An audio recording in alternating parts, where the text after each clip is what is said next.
Hello friends, नमस्कार दोस्तों। आज आपका यूट्यूब इंडिया अपडेट में आपका हार्दिक स्वागत है। आज हम आपको बताने जा रहे हैं कि हमारे भारत की आत्मनिर्भरता जल संसाधनों पर निर्भर हो गई है।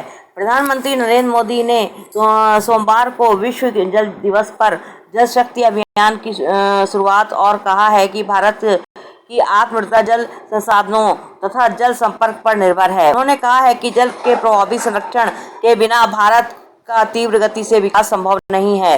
देश में वर्षा का अधिकतर जल बर्बाद होने पर अपनी चिंता जताते हुए मोदी ने कहा है, हमारे पूर्वज हमारे लिए जल छोड़ कर गए हैं। हमारी जिम्मेदारी है कि हम भविष्य की पीढ़ियों के लिए इसका संरक्षण करें। चिंता की बात यह है कि भारत में अधिकतर वर्षा जल बर्बाद हो रहा है। बारिश का पानी हम जितना बचाएंगे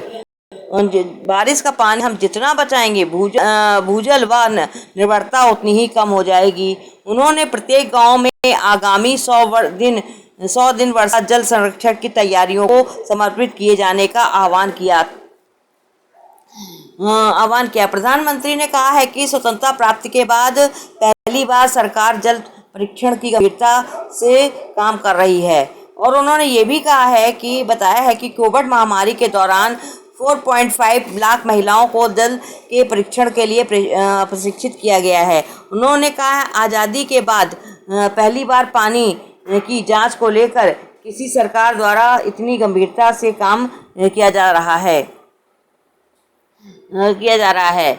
मोदी कहते हैं कि मुझे इस बात की खुशी है कि पानी के परीक्षण के इस अभियान में हमारे गांव में रहने वाले बहन बेटियों का जोड़ा जा रहा है। उन्होंने कहा है, सिर्फ 1.5 साल पहले देश में 19 करोड़ ग्रामीण परिवारों में सिर्फ 3.5 करोड़ परिवारों के घर नल में जल आता था। प्रधानमंत्री ने कहा है, मुझे खुशी है कि जल जीवन मिशन शुरू होने के बाद इतने कम समय में ही लगभग 4 करोड़ नए परिवार नल का कनेक्शन मिल चुका है। उन्होंने ये भी कहा है कि वर्षा जल के संरक्षण के साथ ही देश में नदी के जल प्रबंधन पर भी दशकों चर्चा करेगी।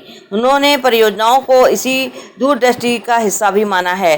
तो फ्रेंड्स, यदि आपको मेरा यूट्यूब चैनल इंडिया अपडेट पसंद आया हो तो इसको लाइक और सब्सक्राइब जरूर करें। धन्यवाद दोस्तों।